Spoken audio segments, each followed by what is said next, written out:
আজকের তোমরা দেখতে পাচ্ছ আমার সাথেই বসে আছে ডক্টর কল্যাণ কুমার সরকার মহাশয়। আজকের আমরা একটা বিশেষ বিষয় নিয়ে কথা বলতে চলেছি, অর্থাৎ মূলত যারা এসএলএসটির জন্য তোমরা ইন্টারভিউ নিতে চলেছ, অর্থাৎ এসএলএসটি পরীক্ষার জন্য যারা প্রাণপণ লড়াই করে তোমরা পরীক্ষা দিয়েছ এবং তোমরা যারা এসএলএসটির ইন্টারভিউর জন্য একেবারে গোড়ায় পৌঁছে গেছো, তারা মূলত আজকের একটা ছোট্ট ভিডিওর মধ্য দিয়ে তোমাদেরকে আমাদের স্যার ডক্টর কল্যাণ কুমার সরকার মহাশয় তোমাদেরকে বলবে যে কিভাবে ইন্টারভিউর জন্য তোমাদেরকে প্রস্তুতি নিতে হবে, কিভাবে ইন্টারভিউর জন্য প্রস্তুতি নেওয়া উচিত এবং কোন কোন ভুলগুলো মূলত করা যাবে না। এখন আমি ডক্টর কল্যাণ কুমার সরকার মহাশয়কে বলবো যে আলোচনাটি শুরু করতে। তোমাদের সকলকে আমার শারদ শুভেচ্ছা জানাই।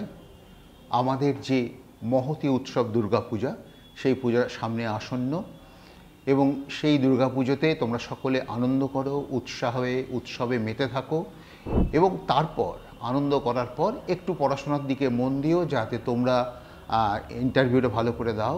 তোমরা সকলেই এসএলএসটি পরীক্ষায় পাশ করে এসেছো এবং তার মানে তোমরা এগিয়ে গিয়েছো, তোমরা চাকরি অর্জন করার ক্ষেত্রে একটা ধাপ এগিয়ে গিয়েছো এবং সবচেয়ে গুরুত্বপূর্ণ ধাপটা এগিয়ে গিয়েছো। এখন শুধু ইন্টারভিউ দিয়ে চাকরিটা আদায় করে নেওয়ার পালা, এখন শুধু ইন্টারভিউটা দিয়ে নিজেদের শিক্ষক হিসেবে প্রতিষ্ঠিত করার পালা। সেই পালার আয়োজনের জন্যই আমাদের এই একাডেমি থেকে এই আয়োজন করা হয়েছে। তো বিভিন্ন ইন্টারভিউতে যেভাবে আমি অ্যাটেন্ড করেছি এবং তার পরিপ্রেক্ষিতে যে আমার অভিজ্ঞতা, তার ভিত্তিতে তোমাদের কতগুলো আমি পরামর্শ দেব মাত্র। তোমাদের কোনো রকম উপদেশ আমি দিতে যাচ্ছি না। তোমরা কতগুলো জিনিস কি করবে, কি করবে না, কি করলে ভালো, কি না করলে ভালো, এইগুলো আমি তোমাদের সংক্ষেপে জানিয়ে দেওয়ার চেষ্টা করব। প্রথমেই আসি, তোমাদের মধ্যে চিন্তা থাকতে পারে কি পোশাক পরে যাব ইন্টারভিউ বোর্ডের সামনে, আমি কি পোশাক পরে যাব। আমি বলবো পোশাক নিয়ে কোনো দুশ্চিন্তিত থেকো না বা ভাবিত থেকো না। পোশাক একটা রুচিশীল পোশাক পরে যাবে। তুমি শিক্ষক হতে যাচ্ছ, শিক্ষক পেশার যে আদর্শ তার সাথে সঙ্গতিপূর্ণ যে পোশাক, সেই পোশাক তুমি পরিধান করবে। সেক্ষেত্রে যদি মহিলা প্রার্থী হও, মহিলা প্রার্থীদের আমি বলবো যে স্বাভাবিকভাবে তোমরা সাধারণভাবে কাপড় পরে যাওয়ার, শাড়ি পরে যাওয়ার চেষ্টা করবে। কিন্তু শাড়ি না পরে গিয়ে চুড়িদার পরে গেলে যে অসুবিধা হবে তা কিন্তু নয়। শাড়ি পরে গেলে শিক্ষকতার পেশার পক্ষে সেটা বেশি মানানসই।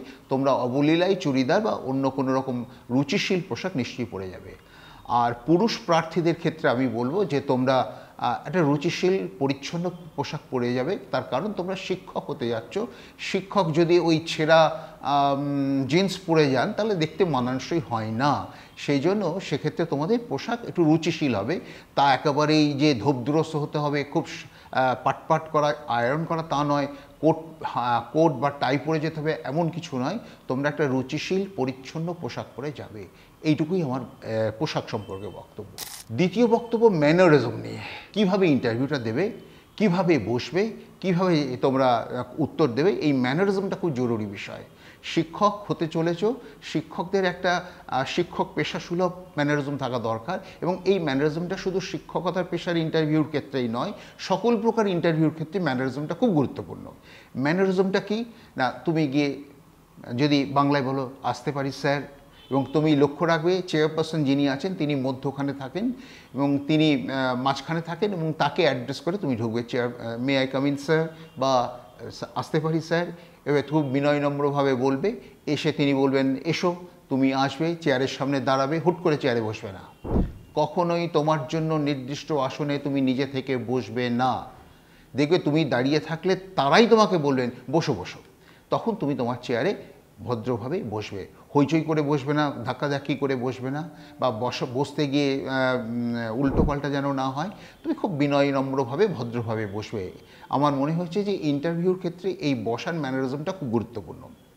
দ্বিতীয়ত, এবার তারা তোমাকে প্রশ্ন করবেন, হয়তো শিক্ষকতার পেশার ক্ষেত্রে তোমাকে হয়তো অ্যাবাউট ইয়োরসেলফ বলতে বলবেন না, সেটা প্রাইভেট কোম্পানিগুলোতে বলে অ্যাবাউট ইয়োরসেলফ। অ্যাবাউট ইয়োরসেলফের ক্ষেত্রে তোমার মাধ্যমিক, উচ্চ মাধ্যমিক, তোমার মাস্টার্স, তোমার বিএড, তোমার এসএলএসটি পরীক্ষা ইত্যাদি সমস্ত কিছুই তুমি সংক্ষেপে বলতে পারবে। কিন্তু তুমি কখনোই আগ বাড়িয়ে এমন কিছু বলবে না যা তোমার পক্ষে সেটা সমস্যার কারণ হতে পারে। তুমি যদি প্রথমে বলে বসো স্যার আমার নেট করা আছে, আমার সেট করা আছে, তাহলে তোমাকে কিন্তু নেট সেটের বিষয়ে প্রশ্ন করা হতে পারে, সেটা আমার মনে হয় না খুব সঙ্গত হবে। তুমি তোমার একাডেমিক কেরিয়ারটা বললে, তোমার বাসস্থান বললে, তোমার বাবা মা বললে, তোমার প্রতিষ্ঠিত যারা আত্মীয় স্বজন আছেন, দাদা বোন দিদি, কেউ অধ্যাপক আছেন, কেউ ম্যাজিস্ট্রেট আছেন, কেউ কোনো মাল্টিন্যাশনাল কর্পোরেশনের ডিরেক্টর আছেন, এই পরিচয়টা দিয়ে দিলে। আমি আবার বলছি, শিক্ষকতার পেশার ইন্টারভিউর ক্ষেত্রে কিন্তু অ্যাবাউট ইয়োরসেলফ জিজ্ঞাসা করা হবে না। যদি হয় তখন সবটাই খুব গুছিয়ে বলবে এবং বিনয় নম্রভাবে বলবে। তোমার একজন দাদা WBSS অফিসার বা IAS অফিসার, সেইটাকে বড় করে বারবার বলবার কোনো প্রয়োজন পড়বে না। তুমি তোমার মতো করে ইন্টারভিউটা দাও। আমি আবার বলি, এই বিষয়ে সাধারণত জিজ্ঞাসা করা হবে না। এইবার তোমাকে জিজ্ঞাসা করা হতে পারে, তুমি সিলেবাসটা দেখেছো? তুমি তো হায়ার সেকেন্ডারির শিক্ষক হবে, তুমি হায়ার সেকেন্ডারির সিলেবাসটা দেখেছো? এইবার এই সিলেবাসটা তুমি বলে হ্যাঁ দেখেছি। আর দেখেছো তো বটেই, কারণ তোমরা হায়ার সেকেন্ডারি সিলেবাসটা দেখেই তো SLST কমপ্লিট করেছো। SLST যে সিলেবাসটা মোরাললেস হায়ার সেকেন্ডারি 11-12 যে এখন যে 4টে সেমিস্টার হয়েছে, সেই সেমিস্টারের মধ্যেই বিন্যস্ত করে দেওয়া আছে, সাজিয়ে গুছিয়ে দেওয়া আছে, এবং এখান থেকেই তোমাকে প্রশ্ন করা হবে। এইবার তোমাকে জিজ্ঞাসা করা হবে যে তুমি ফার্স্ট গ্রুপ Aটা পড়াতে চাও, না গ্রুপ Bটা পড়াতে চাও, না গ্রুপ Cটা চাও, তুমি কোথায় কমফোর্টেবল তুমি বলো। তখন তুমি বলে আমি গ্রুপ Aটা আমার কাছে আমি ভালো লাগে গ্রুপ Aটা। তুমি বলতে পারো আমার গ্রুপ Bটা ভালো লাগে, তুমি বলতে পারো গ্রুপ Cটা ভালো লাগে। গ্রুপ Aটা পলিটিক্যাল থিওরি, একটু জটিল বিষয়, থিওরির বিষয়টা হলে একটু জটিল হয়ে যাবে। তোমাকে প্রশ্ন করার জটিলতার জায়গাগুলো, তোমাকে ঘেটে বের করে নেওয়ার জায়গাগুলো কিন্তু থিওরিতে আছে। এবং তারপর হচ্ছে গ্রুপ বি, তুমি বলতে পারো স্যার আমি গ্রুপ বি ইন্ডিয়ান কনস্টিটিউশন নিয়ে কমফোর্ট ফিল করি, আমি ইন্ডিয়ান কনস্টিটিউশন নিয়ে বলতে চাই, খুব ভালো। তারপরে গ্রুপ সি, সেখানে মাত্র 2টো চ্যাপ্টার, আর ইন্টারন্যাশনাল ল আর ইন্টারন্যাশনাল রিলেশনস, এই 2টো চ্যাপ্টার আছে। এইবার তুমি যদি বলো যে আমি গ্রুপ এতে পড়াতে চাই, তখন তোমাকে জিজ্ঞাসা করা হবে আচ্ছা গ্রুপ এতে কী কী আছে তুমি জানো? তুমি 2-1টা টপিকের নাম অবশ্যই বলবে, কারণ গ্রুপ এতে 20টা টপিক আছে। তোমাদের SLSTতে আমি দেখেছি গ্রুপ এতে 20টা টপিক আছে, গ্রুপ বিতে 18টা টপিক আছে, এবং গ্রুপ সিতে 2টো টপিক আছে।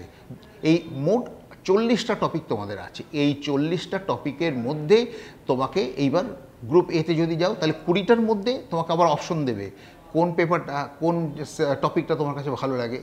তুমি বলতে পারো আমার ল, লিবার্টি, জাস্টিস ভালো লাগে, তুমি বলতে পারো আমার ডেমোক্রেসি, ডিক্টেটরশিপটা ভালো লাগে, তুমি বলতে পারো আমার পলিটিক্যাল পার্টি প্রেশার গ্রুপটা ভালো লাগে, তুমি বলতে পারো আমার পলিটিক্যাল অ্যাপ্রোচ বা রাজনৈতিক দৃষ্টিভঙ্গি, রাষ্ট্রবিজ্ঞান অনুশীলনের দৃষ্টিভঙ্গি, approaches to the study of political science, এটা ভালো লাগে, বলতেই পারো।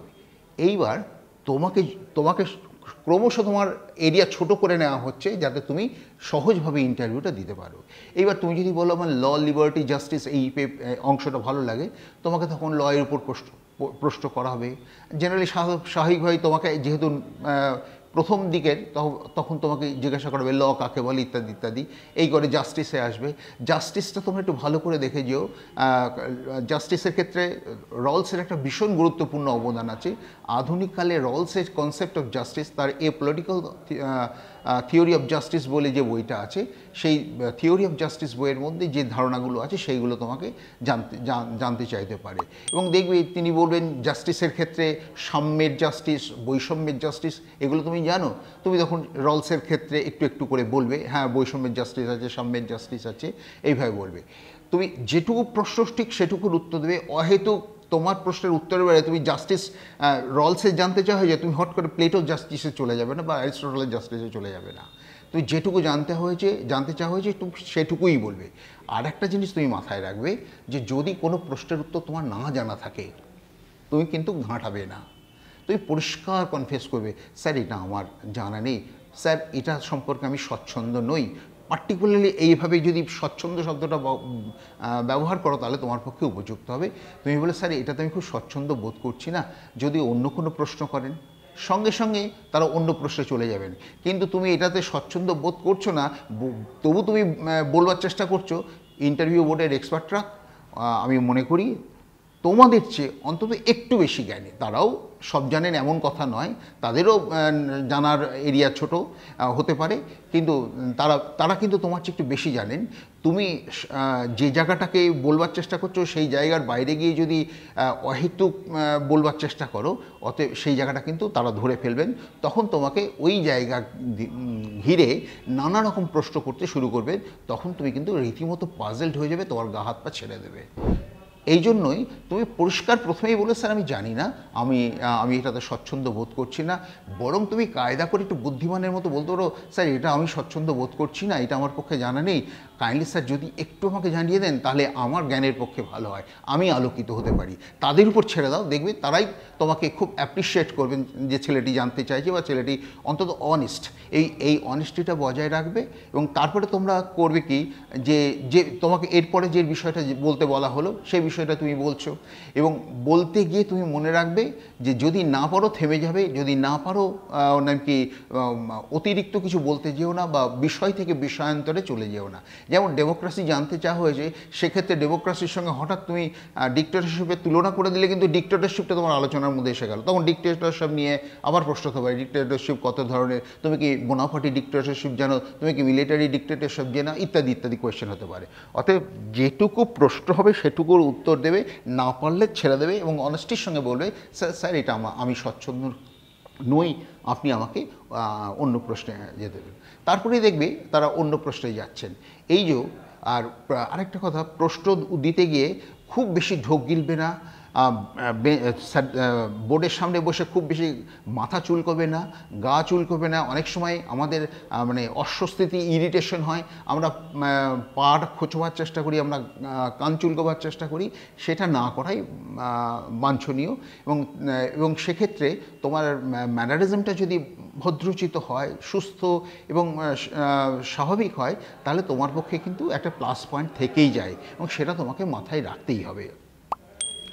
এরপরে যে বিষয়টা গুরুত্বপূর্ণ, যে ডেমনস্ট্রেশন।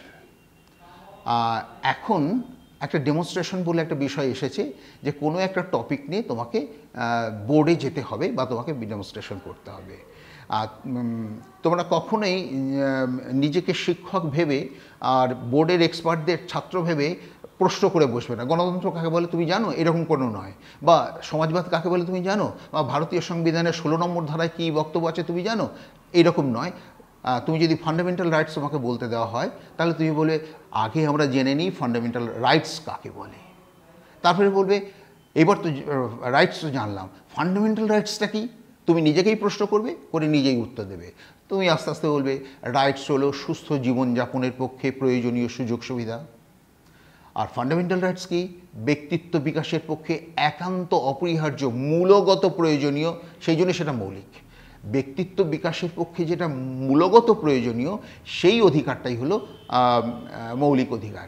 এইবার মৌলিক অধিকার বলতে গিয়ে তুমি একের পর এক মানে বক্তব্য, মৌলিক অধিকার যে বর্তমানে 6খানা আছে, সঙ্গে সঙ্গে তুমি কিন্তু জানিয়ে দিও যে আমরা বর্তমানে 6খানা হলেও আমাদের কিন্তু আর একখানা মৌলিক অধিকার ছিল, সেটা সম্পত্তির অধিকার, 31 নম্বর ধারায় সেটা কিন্তু মৌলিক অধিকারের তালিকা থেকে 44তম সংবিধান সংশোধনে বাতিল হয়েছে, তবে সেটাকে আমরা আইনগত অধিকার হিসেবে সংবিধানে রাখা হয়েছে।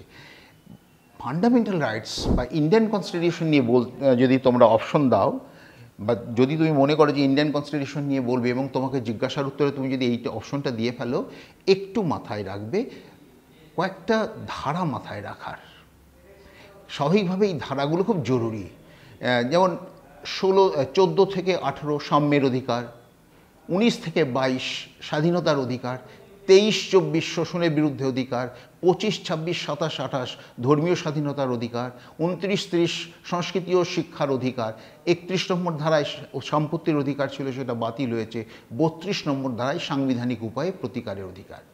এইবার 32 নম্বর ধারায় সাংবিধানিক উপায়ের প্রতিকারের অধিকার কি না, ভারতীয় সংবিধানের 32 নম্বর ধারায় 5টা রিট বা লেখ বা নির্দেশ আছে। এই লেখ বা নির্দেশ জারি করে সুপ্রিম কোর্ট জনগণের লঙ্ঘিত মৌলিক অধিকারকে সুরক্ষিত করে থাকে। খুব ভালো কথা, এই পর্যন্ত সব ঠিকঠাক আছে। তোমাকে তোমার জ্ঞান বের করে নেওয়ার জন্য একটা বাড়তি কোয়েশ্চেন হতে পারে, আচ্ছা আর কোনো আদালত কি এই রিটগুলো জারি করতে পারে? তুমি ফাম্বেল করতে পারো না জানলে। তুমি জেনে রাখো যে 32 নম্বর ধারায় সুপ্রিম কোর্ট এই রিটগুলো জারি করতে পারে, কিন্তু হাইকোর্টগুলিও 226 নম্বর ধারা অনুযায়ী এই রিটগুলো জারি করতে পারে। তুমি এইটা মাথায় সঙ্গে সঙ্গে রাখবে। তোমাকে কিন্তু একটা টুকরো প্রশ্ন হতেই পারে, এই 226 নম্বর ধারায় যে হাইকোর্টগুলো মৌলিক অধিকারকে সুরক্ষিত করার জন্য এবং সংবিধানের মর্যাদা রক্ষার জন্য যে 226 নম্বর ধারায় রিটগুলো জারি করতে পারেন, সেটা তোমাদের খুব জেনে রাখা দরকার। এরপর মৌলিক কর্তব্য এলো, মৌলিক কর্তব্যগুলি এক এক করে বললে। মৌলিক কর্তব্যের সঙ্গে কিন্তু আরেকটা টুকরো প্রশ্ন হতে পারে তোমার মেরিটটাকে যাচাই করে নেওয়ার জন্য। আচ্ছা, সাম্প্রতিককালে বা সর্বশেষ মৌলিক অধিকারটা কি তোমার কি জানা আছে? তখন তুমি এতকাল বই পর্যন্ত দেখছো অধিকাংশ বই থেকে 10খানা মৌলিক অধিকার দিয়ে ছেড়ে দেওয়া আছে, কিন্তু 11তম মৌলিক অধিকারটা খুব গুরুত্বপূর্ণ। সেটা হলো 14 বছর বয়সী বালক বালিকাদের বাবা মায়ের কর্তব্য হলো তাদের বাধ্যতামূলক শিক্ষা দান করা। এই যে 14 নম্বর, এই যে 11 নম্বর বা 71তম যে মৌলিক কর্তব্য, সেটা কিন্তু তোমাকে মাথায় রাখতে হবে। মৌলিক এবং নির্দেশমূলক নীতি, এই নির্দেশমূলক নীতি অংশে তোমাকে খুঁটিয়ে খুঁটিয়ে দেখে যেতে হবে ধারাগুলো কি। নির্দেশমূলক নীতিগুলোর ধারাগুলো প্রায় খুব কাছাকাছি, এবং সেক্ষেত্রে তোমাকে মনে হতে পারে তুমি গুলিয়ে ফেলতে পারো। আমি আবার বলছি, নির্দেশমূলক ধারাগুলোর বক্তব্য একের সঙ্গে অপরের এমন কাছাকাছি ভাব আছে, তোমার গুলিয়ে ফেলতে পারো ধারাগুলো নিয়ে। সেই জন্য তুমি একটু নির্দিষ্টভাবে দেখে যেও।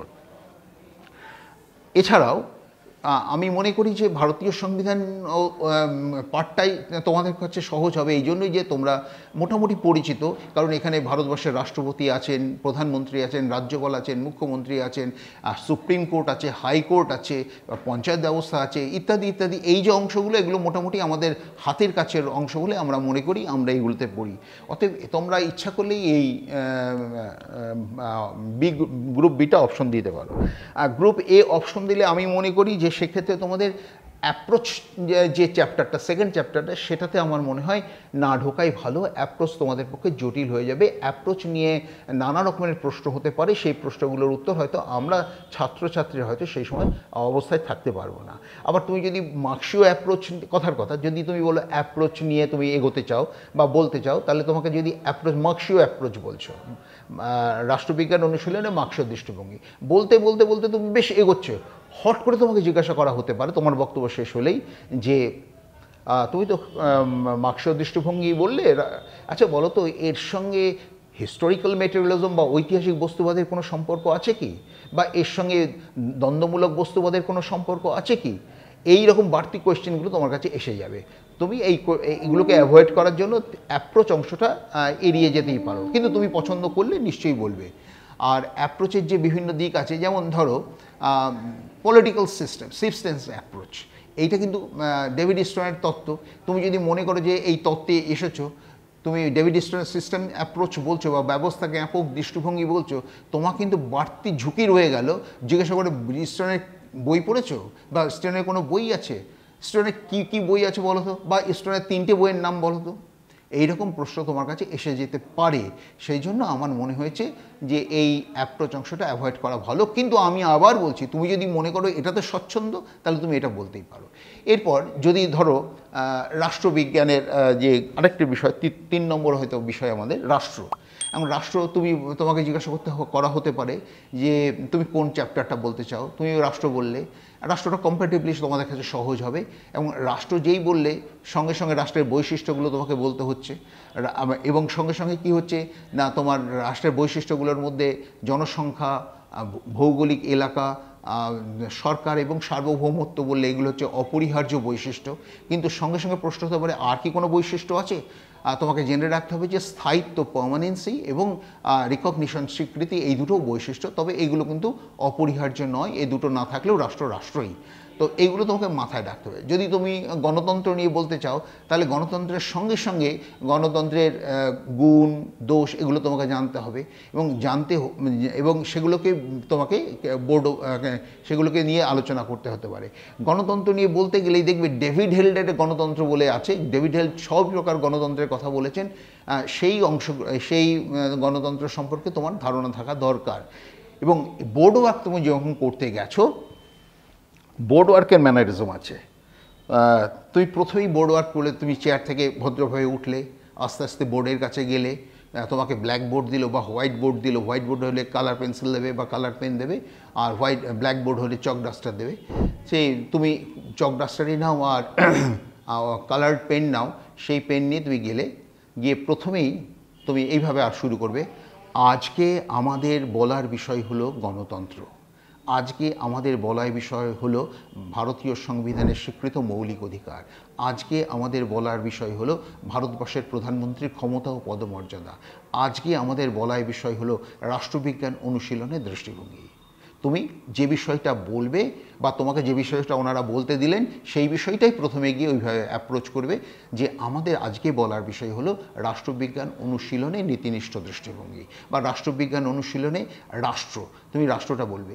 এইবার তারপরে কি করবে, তুমি ব্ল্যাকবোর্ডে, তোমাকে শিক্ষকদের একটা বড় দায়িত্ব ছেলেদের বোঝানোর জন্য, হাতে কলমের সঙ্গে চোখে কলমে বোঝানোর জন্য বোর্ডও একটা খুব জরুরি। তুমি প্রথমেই বোর্ডের মাঝখানে রাষ্ট্র বলে শব্দটা লিখবে, রাষ্ট্র অবলিক দ্য স্টেট। এইবার তুমি এবার রাষ্ট্রের সংজ্ঞা করবে।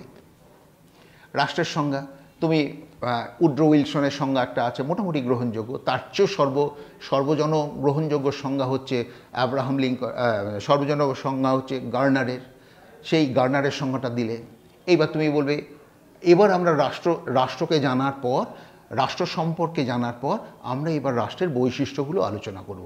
1, 2, 3, 4 করে বৈশিষ্ট্যগুলো লিখলে যে নির্দিষ্ট ভৌগোলিক এলাকা, জনসংখ্যা, সরকার, সার্বভৌমত্ব ইত্যাদি হয়ে যাওয়ার পর যদি তোমার হাতে সময় থাকে, তোমাকে আরও যদি বলতে হয়, এই করতে করতেই তুমি 5-7 মিনিট কাটিয়ে দেবে, দেখবে এক্সপার্টরা মোটামুটি সন্তুষ্ট হয়ে তোমাকে বললেন চলে এসো, আর লাগবে না। এইবার যদি সময় থাকে তখন তুমি রাষ্ট্র সম্পর্কে যে তত্ত্বগুলো আছে সেই তত্ত্বগুলো 2-1টা উল্লেখ করবে।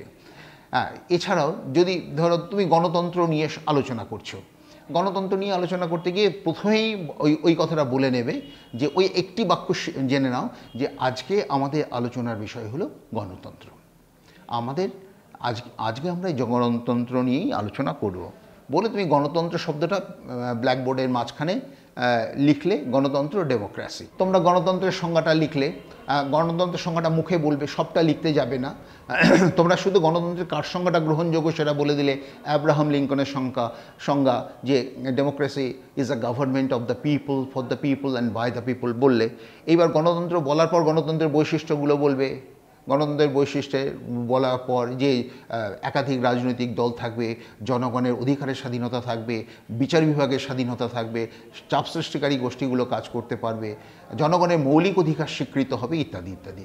এটা বলার পর যদি তোমার সময় থাকে তখন তুমি গণতন্ত্রের দোষ, গুণ, এগুলো সংক্ষেপে সঙ্গে গণতন্ত্রের দোষ কী কী আছে অত লিখতে যাবে না, লিখতে গেলেই তো সময় কেটে যাবে, শুধু হেডিংটা করে দিলে গণতন্ত্রের দোষ বা গণতন্ত্রের গুণ বললে।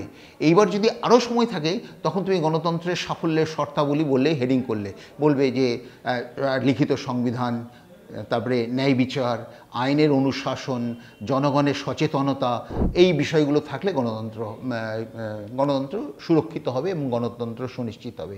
এইভাবে তুমি বক্তব্যটা শেষ করলে। অথবা তুমি যদি মনে করো রাষ্ট্রবিজ্ঞান অনুশীলনের দৃষ্টিভঙ্গি, নীতিনিষ্ঠ দৃষ্টিভঙ্গি নিয়েই আলোচনা করবে, খুব ভালো।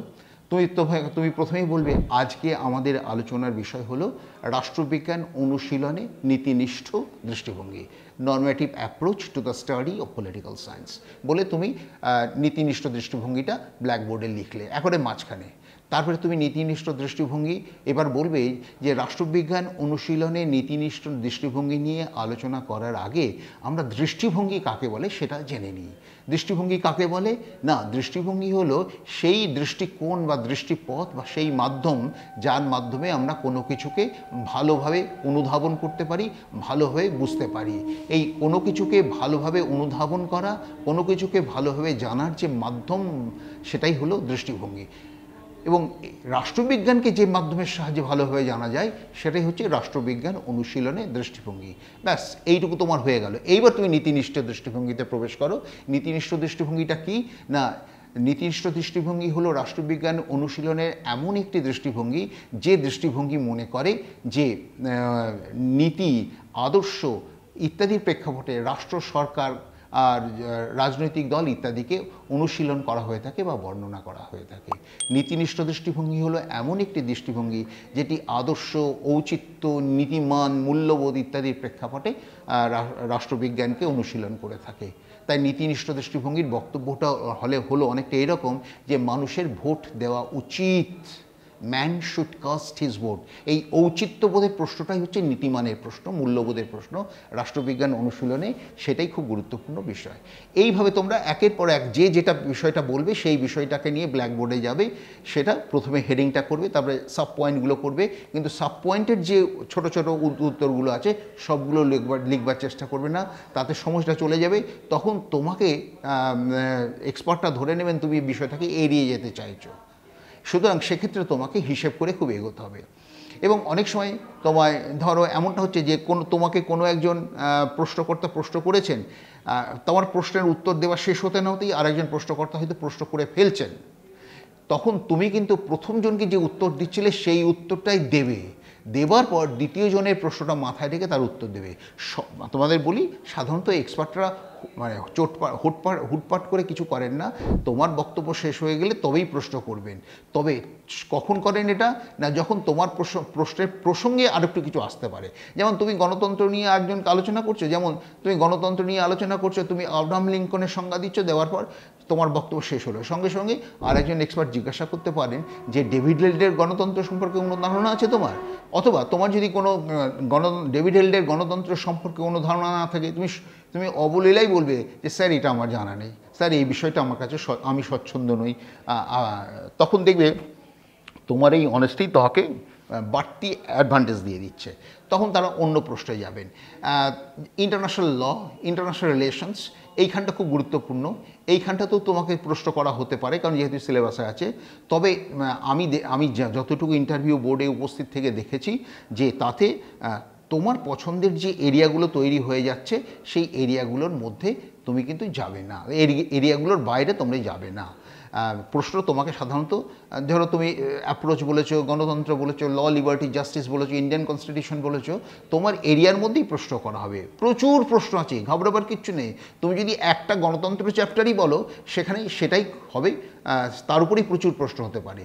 অতএব যে অন্য জায়গা থেকে হবে এমনটা কোনো চিন্তা করার বা ঘাবড়াবার কারণ নেই। আর যদি হয় সেজন্য তোমাকে কিছুটা প্রস্তুত থাকতে হবে। এইবার আমার একটা গুরুত্বপূর্ণ পরামর্শ তোমাদের কাছে এই যে, তোমাদের এসএলএসের সিলেবাসে থিওরিতে 20টা চ্যাপ্টার, গ্রুপ বিতে 18টা চ্যাপ্টার, গ্রুপ সিতে 2টো চ্যাপ্টার, মোট 40টা চ্যাপ্টার আছে। এইবার আমি তোমাদের কাছে যে পরামর্শটা রাখতে চলেছি সেটা হলো এই যে, প্রত্যেকটা গ্রুপ থেকে তুমি অন্তত 5টা করে চ্যাপ্টারের বিষয় ঠোঁটস্থ করে যাও, ঠোঁটের গোড়ায় রাখবে। আর বাকি যে 13টা বা 15টা রইল সেগুলোকে তোমরা একটু অ্যাভয়েড করো, একটু ছেড়ে দাও। 5টা করে যদি চ্যাপ্টার মুখস্থ ঠিক মতো করে যাও, এবং সেক্ষেত্রে তোমাদের কিন্তু খুব কাজে দেবে।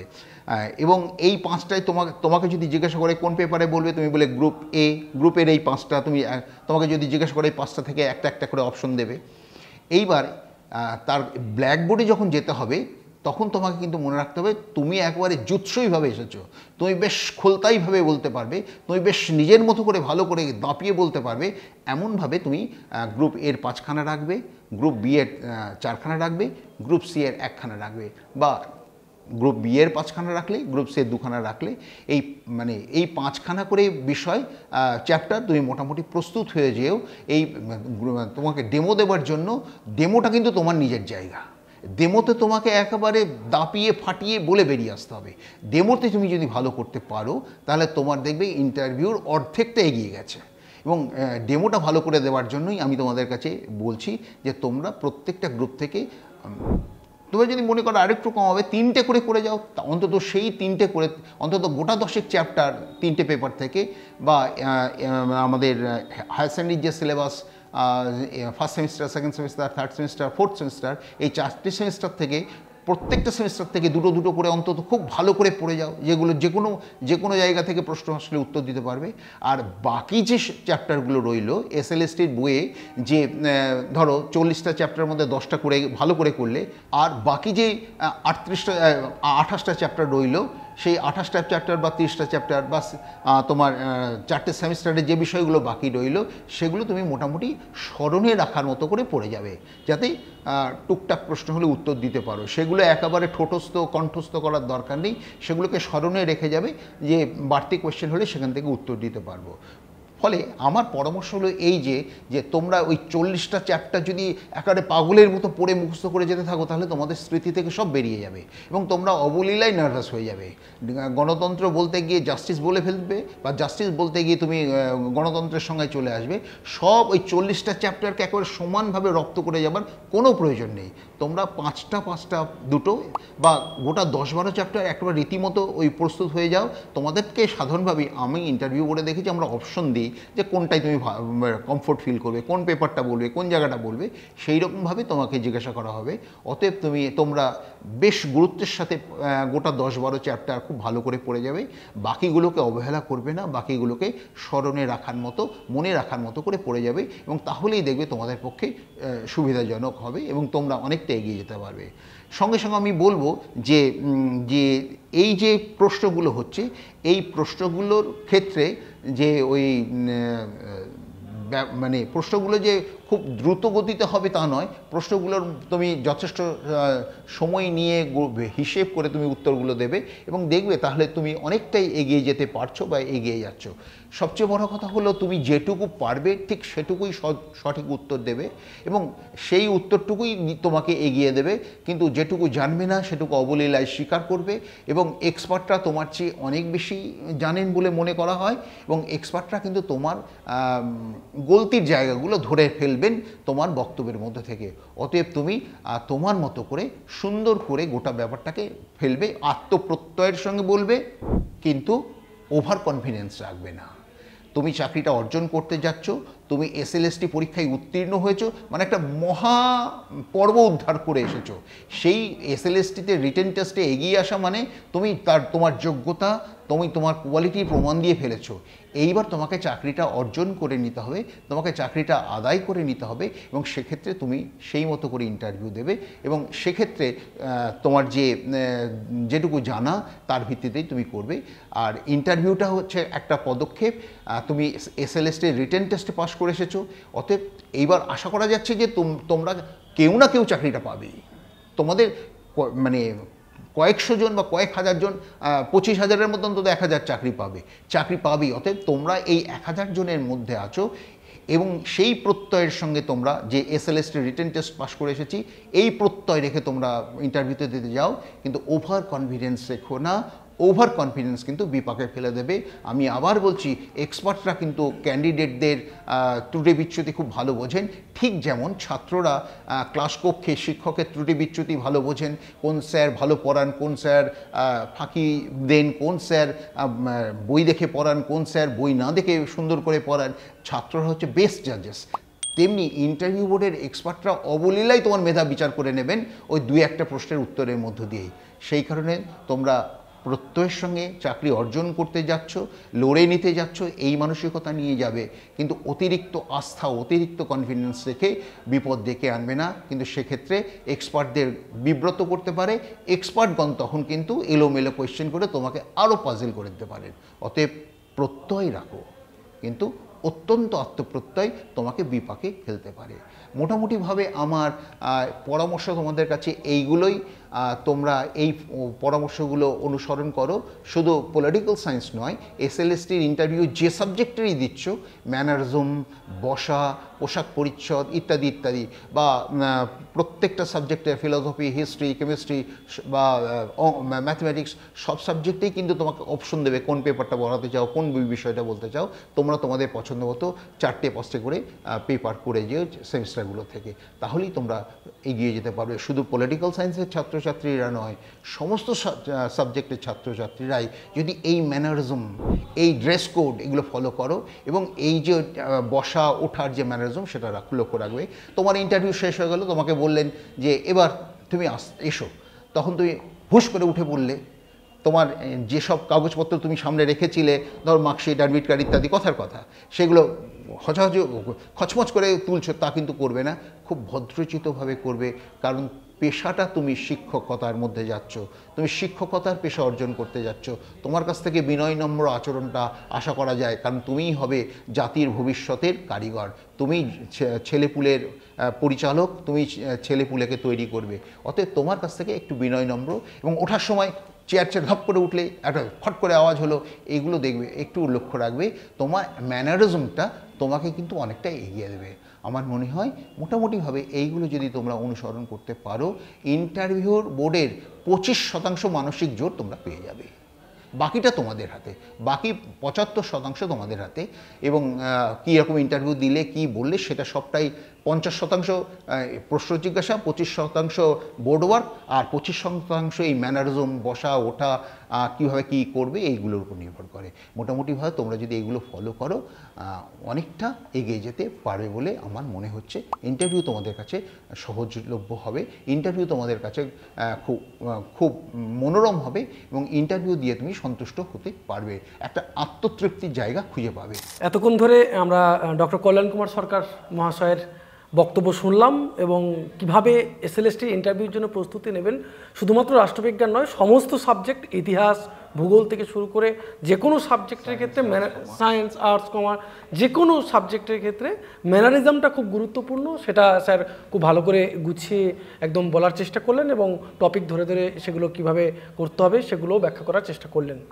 আর একটি কথা সবথেকে গুরুত্বপূর্ণ, যেটা আমাদের একাডেমি থেকে এখন একটা গুরুত্বপূর্ণ বিষয় চলছে, এবং বলা যেতে পারে তোমাদের জন্য অনেক বড় সুযোগ চলছে। পুজোর আগে তোমরা যারা মোটামুটি তোমরা আমাদের একাডেমিতে ভর্তি হচ্ছ ইন্টারভিউর জন্য, তাদের জন্য একটা স্পেশাল অফার থাকছে। আমাদের এসএলএসটির যে এই যে পুরো 40টা পার্টের যে পড়ানো হয়েছে আমাদের এসএলএসটি ব্যাজে, পুরো ব্যাজের এই ক্লাসগুলো কিন্তু রেকর্ডেড থেকেছে। পুরো ক্লাস রেকর্ডিংটা তোমরা পেয়ে যাবে এখন, যদি তোমরা পুজোর আগে ভর্তি হও। যারা পুজোর আগে ভর্তি হচ্ছ তারা কিন্তু তোমরা পেয়ে যাচ্ছ। 999 ভর্তি হওয়ার জন্য তোমরা অবশ্যই 999 তোমরা পে করবে, এবং সেটা স্ক্রিনে দেওয়া নাম্বার 86200639। আর একটা কথা, তোমাদের খুব গুরুত্বপূর্ণ আরেকটা বিষয় থাকছে। আমাদের সেন্টার 5টি জায়গায় তোমাদের চলছে। এখন বহরমপুরে একটা কথা চলছে, হওয়ার কথা আছে। আমাদের সেন্টারগুলি কলকাতা, আমাদের সেন্টারগুলি মেদিনীপুর, বর্ধমান, মালদা, শিলিগুড়ি, এই কয়েকটি জায়গায় মোটামুটি করা হয়েছে। এখন বহরমপুরে কথা চলছে। আমরা যদি সেরকম সাড়া পাই অবশ্যই সেখানেও করব। স্যারের কাছে আমার কিছু প্রশ্ন থাকবে, যে আমরা মোটামুটি স্যারের বক্তব্য শুনছিলাম, এবং অনেক ছাত্রদেরই প্রশ্ন এগুলো, আমার প্রশ্ন নয়। ছাত্ররাই যে সমস্ত প্রশ্ন করেছে সেই প্রশ্নগুলো আমি তুলে ধরার চেষ্টা করছি। মোটামুটি ছাত্রদের মধ্যে প্রশ্ন এসছে, স্যার ডেমো ক্লাসের জন্য যেটা আমরা ডেমো নেব, বা ডেমো যেটা আমরা দিতে যাব, হ্যাঁ দেব, সেই ডেমোটা কি আমরা নিজেরা বেছে নিতে পারি যে কোনো অংশ, নাকি ওইখানে মোটামুটি ইন্টারভিউয়াররাই ঠিক করে দেবেন যে কোনটা মোটামুটি আমরা ডেমো দেবে আর কি? ডেমোর ব্যাপারটা গুরুত্বপূর্ণ। আমি বারবার বলছি, ডেমো কিন্তু তোমার নিজের দাপটের জায়গা। অতএব ডেমোটা খুব ভালো করে দিতে হবে। আর ডেমোর ম্যানারিজম তো বলেছি, ব্ল্যাকবোর্ড ইউজ করবে। মানে শিক্ষকদের কাজই হচ্ছে ব্ল্যাকবোর্ডে একবারে চোখের সামনে বুঝিয়ে দেওয়া, শুধু মুখের কথাই নয়, ব্ল্যাকবোর্ডটাকে কিছুটা ইউজ করবে। আর 2 নম্বর হচ্ছে ডেমোর কখনো কখনো এক্সপার্টরা তোমার যে প্রশ্ন উত্তর চলছে, তোমাকে যে প্রশ্ন তারা করছেন এবং তুমি যে উত্তর দিচ্ছ, সেই প্রশ্নোত্তরের প্রসঙ্গ থেকে তোমাকে ডেমো তারাই বলতে পারে, আচ্ছা তুমি তাহলে এই বিষয়টাতে একটু ডেমো দাও, হতে পারে। অথবা তোমাকে ডাইরেক্টলি বলতে পারে, তোমাকে অপশন দেওয়া হতে পারে, স্যাররা তোমাকে অপশন দিতে পারেন যে তুমি কোন বিষয়টা ডেমো দিতে চাও। তখন তুমি তোমার পছন্দ মতো একটা বিষয় বলে, 2 রকমই বিষয় থাকবে। তুমি কখনোই ভেবো না যে তুমি যেটা বেছে নিয়ে গেছো সেটাই তোমাকে বলতে দেওয়া হচ্ছে। সেই জন্য তোমাদের আমি বারবার করে বলছি, প্রত্যেকটা সাবজেক্টের ছেলে মেয়েদের বলছি যে 5টা অন্তত গোটা 10-12 চ্যাপ্টার খুব আত্মস্থ করে যাবে, এবং সেখান থেকে তুমি মোটামুটি ডেমো দেওয়ার জন্য প্রস্তুত থাকবে। এবং ডেমো তোমার প্রশ্নোত্তর চলাকালীন তোমাকে যে প্রসঙ্গটা বেরিয়ে আসছে তার উপরেও তারা জিজ্ঞাসা করতে পারেন। 2 রকমই হতে পারে। তবে তুমি তৈরি থেকো তোমার নিজের বেছে নেওয়া বিষয় থেকে, যাতে তুমি বলতে পারো, সেই জায়গাটা তুমি তৈরি করে দেবে। স্যার ইন্টারভিউর জন্য মোটামুটি একজন ক্যান্ডিডেটকে কত সময় দিতে পারে? এখন একটা দিনে ইন্টারভিউ যদি 100 জনের হয় তাহলে সময়টা ভাগ করে নেওয়া হয়। ধরো ধরো যদি 11টা থেকে বা 10টা থেকে শুরু হয় 4টে পর্যন্ত, তাহলে সময় কতটা পাওয়া যাবে? ম্যাক্সিমাম আধ ঘন্টা পাওয়া যাবে, কিন্তু আধ ঘন্টাও পাবে না, 15 থেকে 20 মিনিটের মধ্যে ম্যাক্সিমাম শেষ হয়ে যাবে। আবার ইন্টারভিউ বোর্ড, আমি তোমাদের বলি হতাশ হই না, যদি কোনো ক্যান্ডিডেটের ইন্টারভিউটা তাদের পছন্দই হচ্ছে না, 10 মিনিটে তাকে ছেড়ে দিতে পারেন, এবার এসো তোমার হয়েছে এসে বলে ছেড়ে দেবেন। অতএব ধরে নিতে পারো ইন্টারভিউটা 15 থেকে 20 মিনিটের মধ্যে শেষ হবে। আচ্ছা, আমাদের যে এমএতে আমরা যে স্পেশাল পেপারটা পড়েছি, সেই স্পেশাল পেপারের উপর কি কোনো প্রশ্ন হতে পারে? হ্যাঁ হ্যাঁ, স্পেশাল পেপারের উপর কোনো প্রশ্ন হওয়াটা স্বাভাবিক নয়, কারণ ওটা মাস্টার্সেরটা জন্য তোমার কলেজের চাকরির ক্ষেত্রে দরকার। তুমি যদি কলেজ সার্ভিস কমিশনে ইন্টারভিউ দিতে যাও, তখন তোমার স্পেশাল পেপারটার উপর প্রশ্ন হয়, বা তখন স্পেশাল পেপারে তোমার কী ছিল, স্পেশাল পেপারের বিষয় তখন প্রশ্ন হতে পারে। কলেজ সার্ভিস কমিশনে আমি দেখেছি যে স্পেশাল পেপারকেই বেছে নেওয়া হয় এবং স্পেশাল পেপার থেকেই প্রশ্ন করা হয়, কিন্তু স্কুলের চাকরির ক্ষেত্রে স্পেশাল পেপারটা গুরুত্ব পাবে না। এখন তুমি যদি জোর করে বলো যে স্যার আমার এটা স্পেশাল পেপার ছিল, তখন তোমাকে ঘাঁটাবার সুযোগ হয়ে গেল, স্পেশাল পেপার নিয়ে প্রশ্ন হবে। স্পেশাল পেপার বলবার কোনো দরকার নেই। আচ্ছা, আমি ধরো এটা এক কালা জামা পরেছি, আমি যে জামাটা পরেছি এটা কি ইন্টারভিউ যাওয়ার জন্য পারফেক্ট? অসুবিধা নেই তো, আমি তো বলছি রুচিশীল হওয়া দরকার, মানে রুচিশীল পরিচ্ছন্ন হওয়া দরকার। তবে তোমরা খুব কালার্ড না পড়লেই ভালো, পড়লেই যে সেটা অপরাধ মোটেই নয়। পোশাক নিয়ে কোনো তোমাদের ম্যানিয়াক ভাব থাকা উচিত নয়, যে কোনো রঙের পোশাক পরতে পারো, তবে হালকা পোশাক পরাই ভালো। যদি মনে করে যে আমি চেক পোশাক পরে যাবো, চেক আপনার মতো এরকম, হ্যাঁ পরতেই পারেন, হালকাই তো, হালকা সাদার উপর চেকে তো খুবই স্বাভাবিক, পরতেই পারো, খুব অসুবিধা নেই। কিন্তু চকরা বকরা চেকও যদি কেউ পড়ে যায়, সেটাও কিন্তু তার জন্য সেটা ডিসকোয়ালিফিকেশনের কোনো বিষয় নয়, কিন্তু ম্যানারিজমের পক্ষে একটু বিপরীত হয়ে গেল। আচ্ছা, কেউ যদি স্যার মনে করে আমি ভালো একেবারে স্যুট বুট টাই এরকম পরে যাবো, একদম বাবু ফিটফাট হয়ে যাবো, সে কি যেতে পারে? যেতেই পারেন, তাতে কোনো সমস্যা নেই। কিন্তু স্কুলের চাকরির ইন্টারভিউ, এটা যদি আইএএস হতো, এটা যদি ভাইস চ্যান্সেলরদের নমিনেশনের ইন্টারভিউ হতো, তুমি স্যুট বুট পরে একবারে বুটটাকেও ঝকঝক করে পালিশ করে নিয়ে গেলে ঠিক আছে, কিন্তু স্কুলের চাকরিতে এটা কোনো দরকারই নেই। তুমি সিম্পল পোশাক জামা, পুরুষ যদি হও জামা গুজেও পরতে পারো, জামা খুলে রাখতেও পারো, কোনো সমস্যা নেই, কিন্তু একটা পরিচ্ছন্ন রুচিশীল পোশাক পরবে। খুব ডিপ কালার, খুব চেক পরো না, আমার পরামর্শ না পড়লেই ভালো। পড়লেও কিন্তু এটা ডিসকোয়ালিফিকেশনের বিষয় নয়, কিন্তু একটা দৃষ্টিকটু হয়ে যাবে। পেশাটা তোমার শিক্ষকতা, এটা মাথায় রাখতে হবে। হ্যাঁ, পরিচ্ছন্ন রুচিশীল। আর মেয়েদের ক্ষেত্রে আমি আবার বলি, শাড়ি পরতে পারলে খুব মানানসই। শিক্ষিকা হিসেবে আমাদের সামনে যে আইডিয়াল, সেই আইডিয়ালটির সঙ্গে শাড়ি খুব মানানসই। তবে শাড়ি পরতেই হবে দায় রেখো না, তোমরা চুড়িদার পরেও যাবে, কিন্তু সেই চুড়িদারটাও যেন পরিচ্ছন্ন মানের হয়। একদম। যদি আমি যে জুতো বা শুজ যে ইউজটা করব, সেটা যদি কেউ এখনকার দিনে যদি কেউ মনে করে কিটো পরে যায়, অনেকের এখন ইন্টারভিউ বলে একটা প্যানিক একটা ব্যাপার থাকে, যে কি পরে যাবো, কি এইটাই নিয়ে একটা কিন্তু সকলের মধ্যে একটা প্যানিকের ব্যাপার থাকে। তাহলে আমরা কি কিটো ব্যবহার করতে পারি সেখানে, বা এই এখন শু যেগুলো হচ্ছে সেগুলো, কিংবা যেগুলো ফর্মাল শু, কোনটা আমরা পড়তে পারি? আচ্ছা, এইবার শুটা ফ্যাক্টর নয়, কিন্তু ওই যে বললাম পোশাক তোমার কাছে একটা খুব গুরুত্বপূর্ণ বিষয়। আজকাল দেখবে কেট শেপের মোটা মোটা শু বেরিয়েছে, হ্যাঁ, যেগুলো জগিংয়ের ক্ষেত্রে, যেগুলো আজকালকার ছেলেমেয়েরা ফ্যাশনের জন্য পরেন, আমার মনে হয় সেটা অ্যাভয়েড করা ভালো। কিন্তু তোমার জুতোর দিকে কেউ তাকাবেন না, কিন্তু তোমার গোটা চেহারাটা ঢোকার সঙ্গে সঙ্গে মেপে নেবেন তারা। হ্যাঁ, এইটা হচ্ছে খুব গুরুত্বপূর্ণ বিষয়। তোমরা নর্মাল চামড়ার চটি পরে যাও, অসুবিধার কিছু নেই। তোমরা নর্মাল সাধারণ যে শুগুলো আছে সেগুলো পরে যাও, ফিতেওয়ালা শু পরে যাও, কোনো সমস্যা নেই। তবে এমন কিছু করো না যা তোমার শিক্ষকতার পেশার পক্ষে বেমানান। আমার বারে এই একটা কথা। ইন্টারভিউতে প্রশ্ন কীরকম হতে পারে? মানে আমরা যেরকম অন্তত 1 নম্বরের জন্য প্রস্তুতি, যেমন একটা ফ্যাক্ট প্রশ্ন ধরা হলো, ফ্যাক্ট ধরা হবে না কনসেপ্ট লেভেলেও কিছু ধরা হবে? না, ইন্টারভিউতে তোমাকে কিন্তু ওই 1 নম্বরের প্রশ্ন বলে কোনো প্রশ্ন হয় না। তোমাকে জিজ্ঞাসা করবে না যে জাস্টিসের প্রবক্তা কে, এরকম বলবেন না। আমি তো তোমাকে প্রথমে তোমার কাছে টপিকটা জেনে নেওয়া হবে, তুমি কোনটাতে কমফোর্টেবল ফিল করছো, কোনটাতে তুমি অ্যাক্সেসেবল, তুমি সেটা বললে। তারপর থেকে তোমাকে বলবে আচ্ছা তুমি জাস্টিস সম্পর্কে বলো। তুমি জাস্টিস সম্পর্কে বলতে আরম্ভ করলে, তখন জাস্টিসকে নিয়ে অপর একজন প্রশ্নকর্তা, আচ্ছা রলসের জাস্টিসটা তুমি পড়েছো? আমি বললেন না স্যার, রলস আমার খুব ভালো জানা নেই। আচ্ছা, তোমার প্লেটোর কনসেপ্ট অফ জাস্টিসটা জানা আছে? তুমি বলে হ্যাঁ আমার জানা আছে। তুমি এইভাবে এগোবেন, তোমার উত্তরের সঙ্গে সঙ্গেই ওই উত্তরের লেজ ধরে ধরেই কিন্তু প্রশ্নগুলো হবে। আচ্ছা, এবং সেক্ষেত্রে যদি দেখো যে তুমি এগোতে পারছো না, তখন অন্য টপিকে চলে যাবে। মানে বইয়ের নাম তো ধরতেই পারে, হ্যাঁ, এইটা খুব জরুরি, এটা খুব জরুরি বিষয়। বইয়ের নাম। তোমরা শিক্ষকতার পেশায় যাবে, প্রত্যেক subject, history, Bangla, philosophy, anthropology, education, political science, chemistry, physics, math, biology, কমার্সের সাবজেক্ট, যে সাবজেক্টেই যাও না কেন, তোমাদের 11-12-এর জন্য গোটা 5 বইয়ের নাম অবশ্যই জেনে যাবে। দুটো ইংরেজিতে জানবে, দুটো বাংলাতে জানবে, অন্তত গোটা 4-5 বইয়ের নাম জেনে যাবে। কারণ বইয়ের নাম জিজ্ঞাসা করার মধ্যে দিয়ে তুমি কতটা সাবজেক্টের সঙ্গে অ্যাওয়ার, তুমি কত সিলেবাসের সঙ্গে অ্যাওয়ার, সেইটা তারা জেনে নেবেন।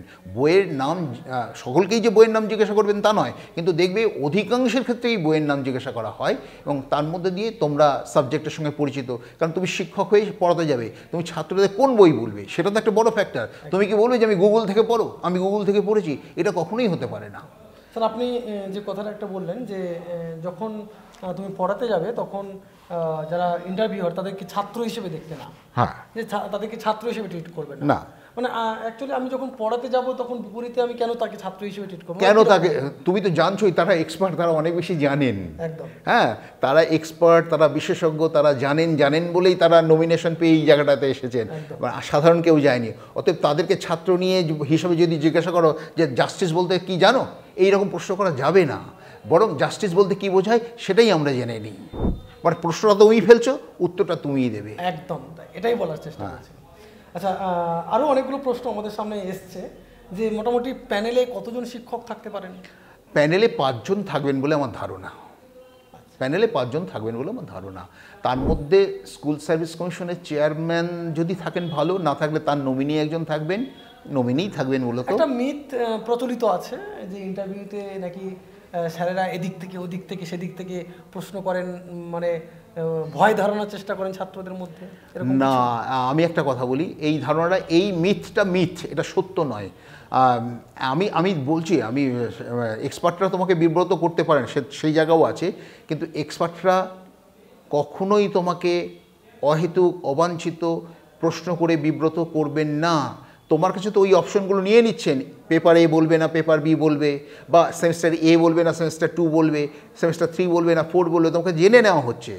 এইবার তোমার যে সেমিস্টার এ বা সেমিস্টার সি বা থার্ড সেমিস্টার, অথবা তোমার গ্রুপ এ বা গ্রুপ বি, এটা তোমার কাছ থেকে অপশন নিয়ে নেওয়া হচ্ছে, সেই অপশনকেও আরও ছোটো করে নেওয়া হচ্ছে। আচ্ছা, গ্রুপ এতে তো 20টা চ্যাপ্টার আছে, তুমি কোন চ্যাপ্টারে মানে মনে করো তুমি সহজ, তুমি তখন সেখান থেকে 2-3টে বললে, দেখো আরও ছোটো হয়ে গেল, 20টা থেকে 3টেতে এসে গেল। এবার সেই 3টের উপর প্রশ্ন হবে। এইবার এক্সপার্টরা তোমাকে ঘাবড়ে দিতে পারেন, বিব্রত করতে পারেন, তোমাকে নাজেহাল করে দিতে পারেন, তুমি যদি না জেনে জানার ভান করো। যদি গণতন্ত্র সম্পর্কে বা জাস্টিস সম্পর্কে রলসের ধারণা জানো না, অথচ বলতে নেমে গেছো, হ্যাঁ, সেইটা সঙ্গে সঙ্গে এক্সপার্ট বুঝে নেবেন যে তোমার আইডিয়া নেই। কারণ এক্সপার্টরা তো জানেন মানে রলসের জাস্ট কনসেপ্ট অফ জাস্টিসটা কী, সেইটা তুমি না জানো, বা তোমরা অ্যারিস্টটলের কনসেপ্ট অফ জাস্টিস বা প্লেটোস কনসেপ্ট অফ জাস্টিস সেটা যদি তুমি জানো। কারণ প্লেটোর কনসেপ্ট অফ জাস্টিসে বলতে 3টে শ্রেণী, শাসক শ্রেণী, যোদ্ধা শ্রেণী, আর শ্রমজীবী শ্রেণী। এই 3টে শ্রেণীর মধ্যে প্রত্যেকের যে শ্রেণীগত গুণ, সেই গুণভিত্তিক কাজে যাওয়াটা হচ্ছে জাস্টিস। তুমি এইটা না বলতে গিয়ে, জাস্টিস বলতে গিয়ে যদি প্লেটোস জাস্টিস বলতে গিয়ে একেবারে গড জাস্টিস বলে শুরু করো, ওই 3টে শ্রেণী আছে এইটা যদি না বলো, এক্সপার্টরা অবলীলায় অবধারিতভাবে ধরে নেবে যে তুমি প্লেটোর জাস্টিসটা পড়োই নি বা জানোই না, বা জানলেও এখন বলতে পারছো না। অতএব তুমি তাদেরকে বিব্রত করবার, মানে ভরকে দেওয়ার চেষ্টা করবে না। তুমি জানো না, পরিষ্কার, তুমি পরিষ্কারভাবে বলবে, স্যার এই বিষয়টা আমার জানা নেই, আমি এই বিষয়ে স্বচ্ছন্দ বোধ করছি না। দেখবে তোমার এই অনেস্টিতেই তারা অন্য বিষয়ে আরও সহজতর বিষয়ে চলে যাবেন। কিন্তু তুমি যদি এটাকে জটিল করো, তোমার আরও জটিল প্রশ্ন তুমি ঢুকে পড়বে। একেবারেই আমরা আমাদের অনুষ্ঠানের একেবারে শেষ পর্বে পৌঁছে গেছি। একেবারেই লাস্টে একটা প্রশ্ন যেটা উঠে এসেছে, সেটা হচ্ছে আমরা ইন্টারভিউতে যাওয়ার সময় মোটামুটি কি কি ডকুমেন্ট আমাদেরকে ক্যারি করতে হতে পারে? হ্যাঁ, ডকুমেন্ট বলতে তোমার মাধ্যমিকের মার্কশিট, মাধ্যমিকের অ্যাডমিট কার্ড, হায়ার সেকেন্ডারির মার্কশিট, তারপরে বিএ বা গ্র্যাজুয়েশনের মার্কশিট, অ্যাডমিট কার্ডগুলো সাথে রাখবে। আর মাস্টার্সের অ্যাডমিট মার্কশিট রাখবে, সার্টিফিকেট যদি পেয়ে যাও সেটা রাখবে, বিএড করা থাকলে বিএডের সার্টিফিকেট বা মার্কশিটটা নেবে। তোমাদের যে এসএলএসটি করা আছে এইটা কিন্তু জরুরি, এইটা না থাকলে অনেক সময় তোমাকে ফেরত পাঠিয়ে দিতে পারেন।